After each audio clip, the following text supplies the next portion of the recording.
Hi everybody, I'm Dr. David Wallace. Welcome to another episode of Conquer Stage Fright. In today's lesson, I'm going to cover a question for my students at mytalentforge.com. Namely, what do I do for cold hands? The way I see it, this question actually has three separate issues. The fear of cold hands, actually knowing what to do when you have cold hands, and then also the issue of having your fingers properly warmed up, which is related, but it's a slightly different issue. So let's talk about all of these one by one. So to conquer our fear of cold hands, we're going to borrow the most powerful technique I know, which comes from cognitive behavioral therapy. The powerful technique I'll be talking about is called exposure and response prevention, or ERP. The idea of ERP is to have repeated exposure to the thing that causes your anxiety so that you start to be less sensitive to it and so that you have some strategies for coping. So to conquer your fear of performing with cold hands, you gotta just go out there and perform with cold hands.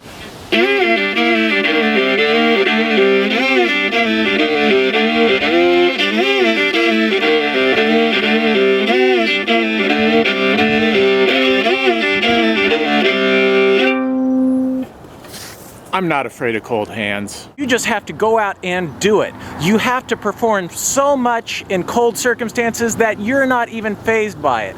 And that could be that you're performing outside or that you reduce your air conditioner so that it's a little bit chilly.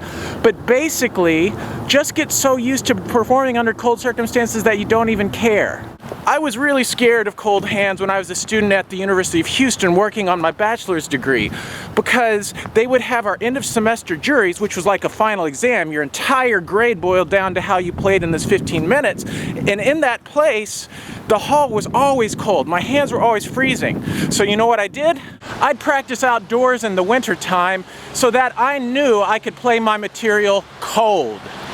Now granted, that was Houston, and so the temperature was only about 50 degrees, and I wouldn't advocate playing a really delicate instrument outdoors in weather like today in New York City where it's below freezing, and it would probably not be too good for your instrument's health. But you don't have to be in 30-degree weather to get the benefit of knowing that you can play cold.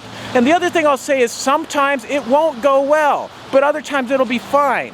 And the times that it doesn't go well, just remember what went wrong and then fix those parts, and then you'll be able to play it better the next time you face it, but you won't be freaked out just simply because it's a little cold. I'm not freaked out just because it's a little cold. So let's solve issue 2. What do you do when your hands actually are physically cold? And what else can you do to prevent your hands from being cold in the first place? First, let me tell you what not to do. When I was a student at the University of Houston, my first strategy was during my sophomore year, it's like, okay, I'm gonna wear some gloves, and I'll have my gloves on my hand, and that'll keep my hands warm right to the moment I walk on stage. Well, guess what? Having gloves like this on my hand made my fingers sweat.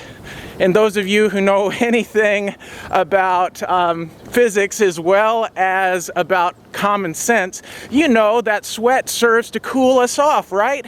Evaporation takes heat away from something. So what actually happened was I walked on stage, my hands were then clammy, and the evaporation made my hands colder than they would have been had I not been wearing gloves. So don't wear gloves like this. But you can get yourself a pair of gloves with holes for the fingers and thumb. That way your hand muscles and your tendons and your wrist and forearm can stay warm, but without your fingers sweating and leading to that evaporative cooling effect. Here's another secret. Get yourself a pair of warm socks. There are some wool socks that look essentially just like dress socks from a distance, but they're extremely warm. And if your feet are cold, chances are your hands will also be cold. But conversely, if your feet are warm, your hands have a much better shot at warming themselves up. So be sure you have warm enough socks if cold hands are a concern of yours.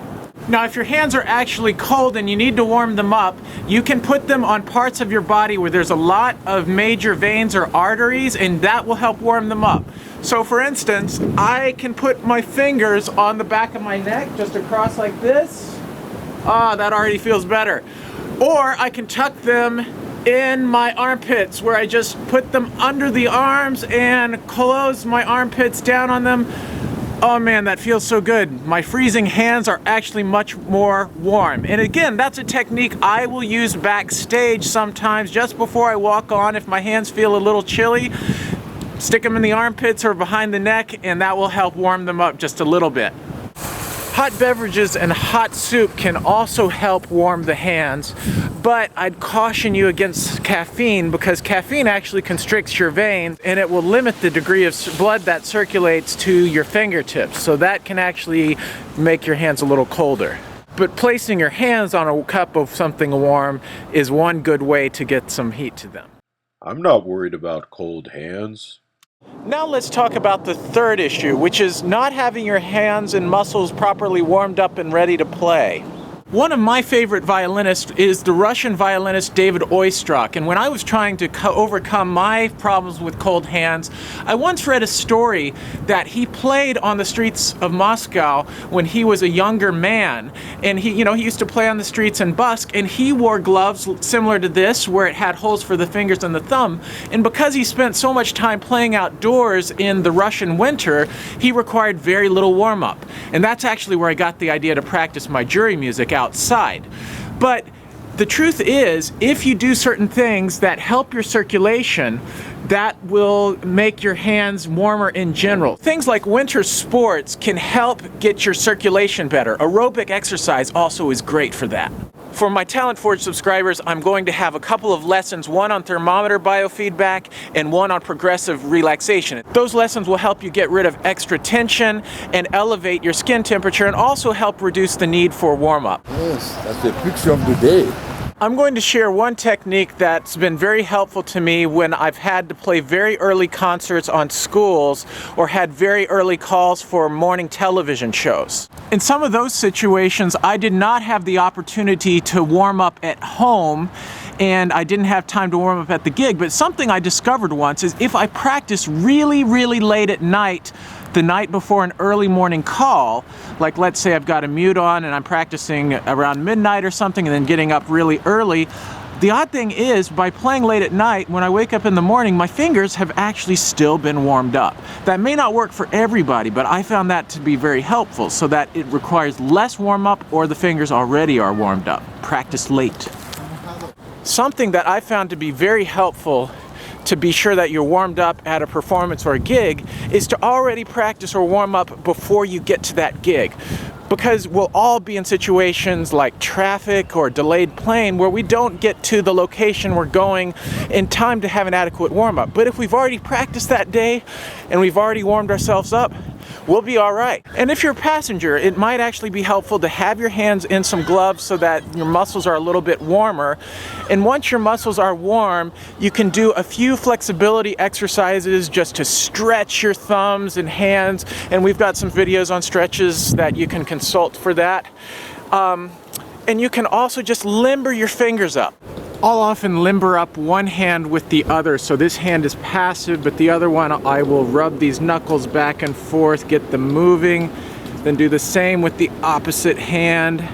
Maybe grip my thumb, stretch it out, get this muscle stretched a little bit and hold it. And stretch them out that way, hold that for about 10 seconds or so, stretch this way, stretch out the wrist and forearms. So you can actually do a lot of stretching even when you're on your way to the gig, which will get the circulation going, get the muscles a little bit warmer. Even if you're driving, though, you want to be careful at a stoplight or something, you can do a few simple stretches, but you do it with caution because safety comes first. So those are some thoughts on how you can conquer your stage fright when you're afraid of or dealing with cold hands. And if you have additional strategies, questions, or comments, put them in the comment section below. And as I mentioned before, I've got a whole series of Conquer Stage Fright videos exclusively for subscribers to mytalentforge.com. Check out the website. And if you do choose to subscribe to My Talent Forge, be sure you use the code David Wallace, capital D, capital W, no space between the two, and that will save you a lot on your subscription. Thanks everybody, happy practicing, stay warm. Hey everybody, here's a heads up. The next episode, I have a real story for you of playing the Bach chaconne without any warm-up today. in a church that had a broken boiler, so the temperature was only about 60 degrees in the chapel. And at that performance was a former percussionist of the Philadelphia Orchestra, Alan Abel, and I've got some secrets and tips from him that I'll share with you in the next episode. Take care. It is freezing, yo!